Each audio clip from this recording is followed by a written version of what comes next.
We thought we'd delve into the conversation of why search engine marketing, particularly SEO, it's always going to involve PPC as well, is particularly crucial for e-commerce, the customer shopping journey there.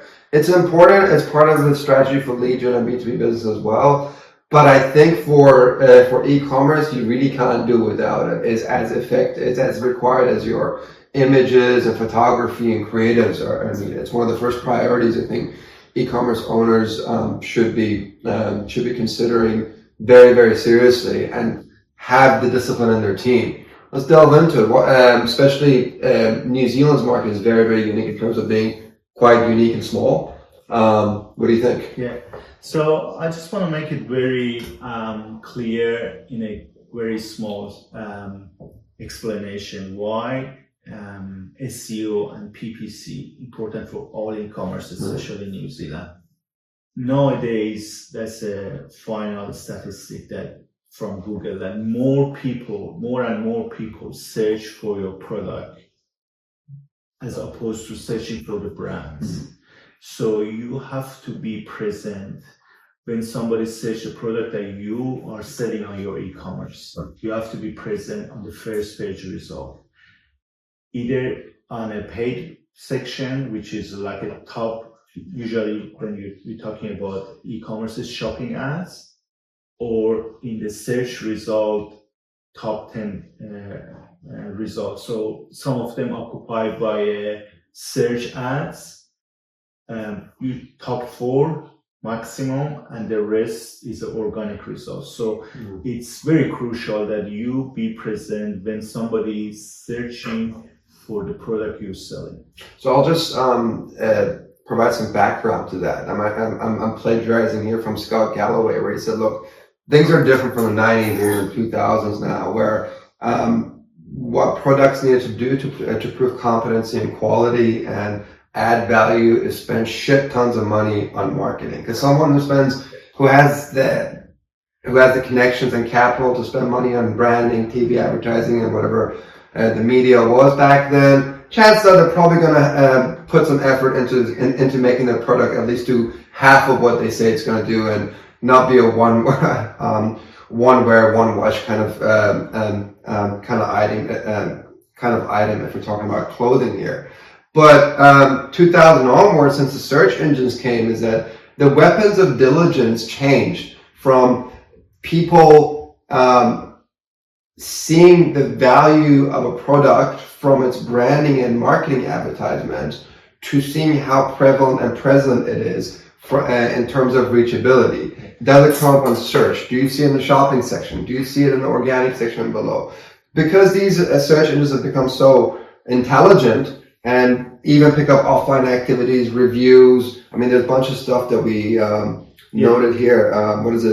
Social proofing, Power Up Now, providing you relevant information, product, when and where, how you need it. And these algorithms are worth a ton.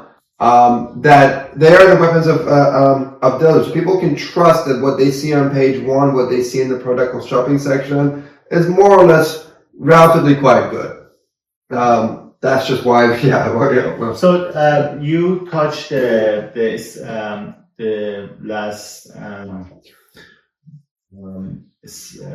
survey of Google doing this deep research about how people decide when they are searching for a product. So first point we mentioned, you have to be present. Now is how people choose you over so many options available. Even in New Zealand, there are top competition. Timo is coming to New Zealand and selling products much cheaper than the other e-commerces because they have economy of scale. So how can you be in between of so many choices that people have, people choose you over others? The good news is for small, medium-sized e-commerces, the ones that started, is you are not much behind the very well-known and established e-commerces in New Zealand. You can follow some rules that people choose you over big e-commerces, Harvey Norman, Briscoe's, Neoliman, or any niche market that you have compared to the ones that have been years and years in the market? In some terms, this is not easy, but the least difficult time to compete as a niche small brand and still have some hope in making it. Yeah. So that's another story. Yeah. If you want to compete and you have limited resources, you have to focus on niche. Yeah. You cannot sell everything. No. You have to sell, for example, just, organic dog food. Yeah. You can be present, you can get cheaper clicks, you can be on the first page, organic clicks faster. And you have limited budget, you cannot go fight for any category. So let me finish the first part. So you have to be present with SEO or shopping ads for your e-commerce. Yeah. Nowadays it's PMAX, but it's not the topic of today podcast we're having. So you have to be present. But how can you get better return on ads is adding some points which Google categorized in 6 points that you can follow to improve your chance of being chosen by users. Which we'll touch base momentarily. I mean, those 6 categories are quite in depth of their own, and they do justify a portion of the chats themselves. But the headline of the section is you have to be present, you have to be top, you have to be present when and where it counts, essentially. Yeah. And the reason and the justification for that is that more or less search engines have become the weapons of diligence for customers. I'll just add to that is that New Zealand's quite unique in terms of there's mainly just Google. In other bigger countries, bigger economies, you have other marketplaces like Amazon, and they in themselves have their own organic ranking PPC as well. I mean, there are search engine marketing agencies that specialize just in Amazon and Temu and other more nearer marketplaces.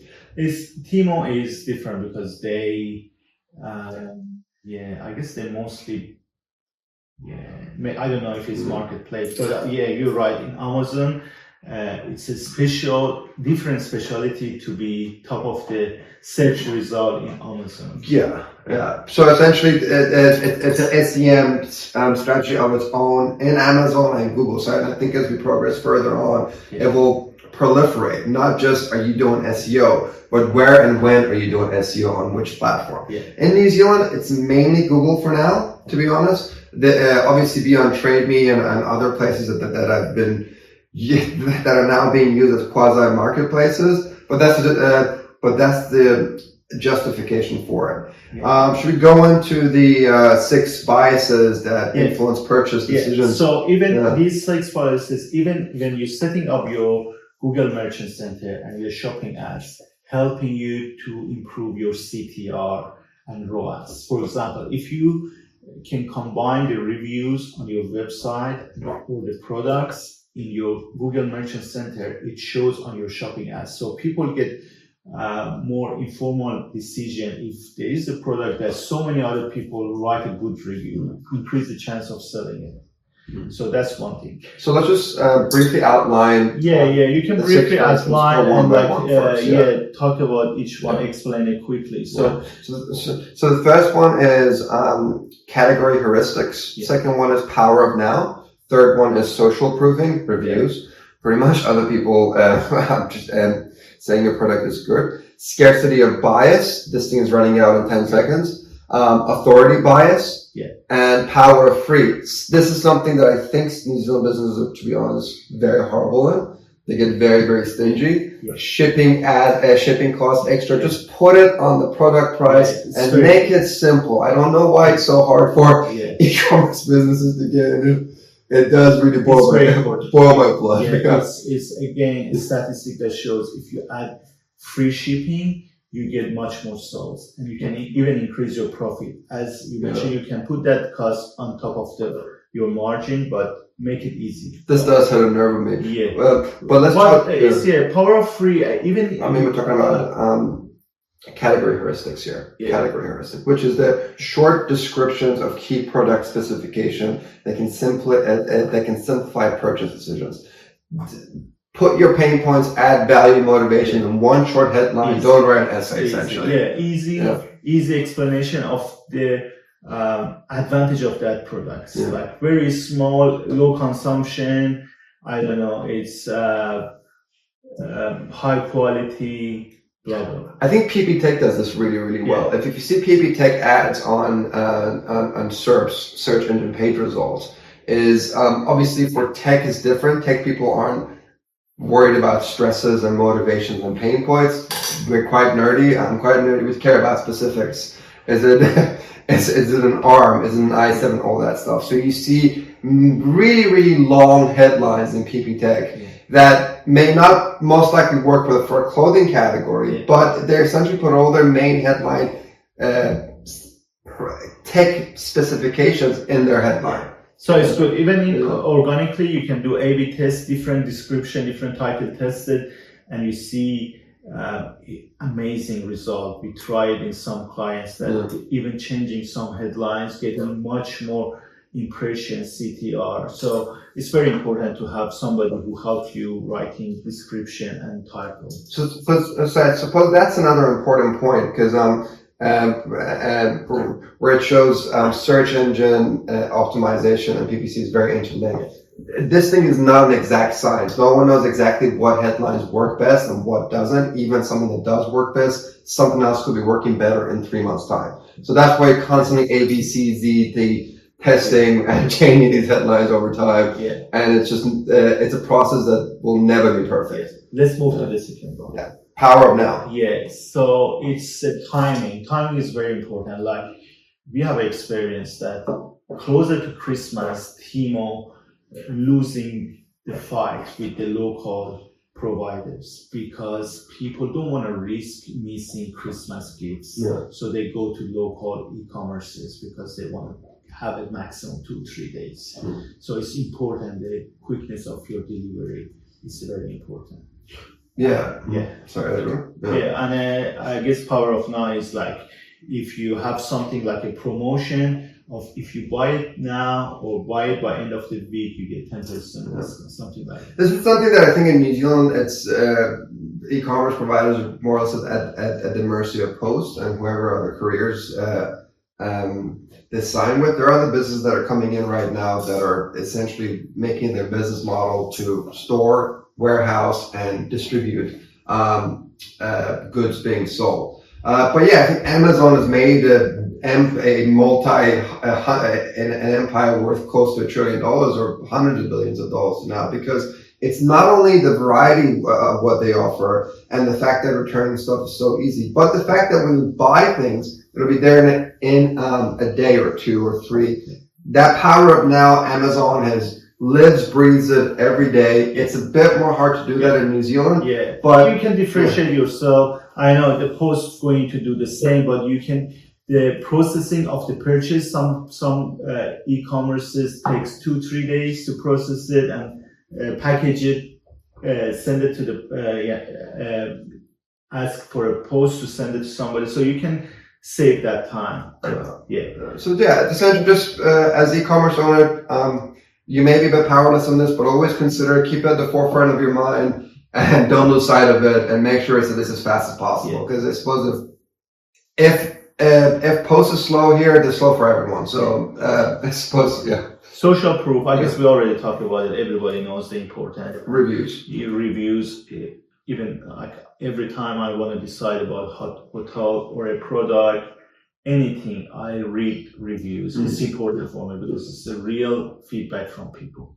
Now, it's important for viewers and audience and listeners to know that there are marketing industries built around getting reviews. And it's not a scam. It's actually quite add value for the right person, for the right company. But yeah, it is a challenge. It's a battle getting those reviews. It's a battle for everyone. But it's one of those things that I hate to use the term long-term game. Even if you get 1 review a week, 1 review a month, that's still 12 more reviews at the end of the year than it would have been. And you can ask people, like some people have automation emails after you buy something from them or you use their services, then would you please write us a review on for a gift card, for a perk, for a discount, something like that. One more thing is for local SEO, it's very important. You have a Google My Business, somebody clean up your Google My Business, like checking the reviews, replying even the bad reviews, because leaving bad reviews like without answer is even worse. Yeah. So social proofing is kind of like I always analogize it with the operation of intelligence services of the CIA, where if it succeeds, you never know, but if it fails, everyone knows. You could have 1 million review there. People may not consider it much, but if you don't have a review there and your competitors do, then you're more likely you're not going to be considered. Your products are not going to be considered for it. So it's good not to be noticed when you have reviews, I suppose. Yeah. Let's move to scarcity bias. Yeah. Scarcity bias. It's like airplanes. You want to go to Frankfurt, say just 2 seats remains, and gives you urgency that if I don't buy it now, you will lose this flight for this price. And it's very, I guess, obvious. It always reminds me of Middle Eastern bazaars. Come, buy now. It's going now. We're running out soon. Obviously, you don't want to beat it to death. Make sure it's somewhat genuine, or at least as genuine as possible.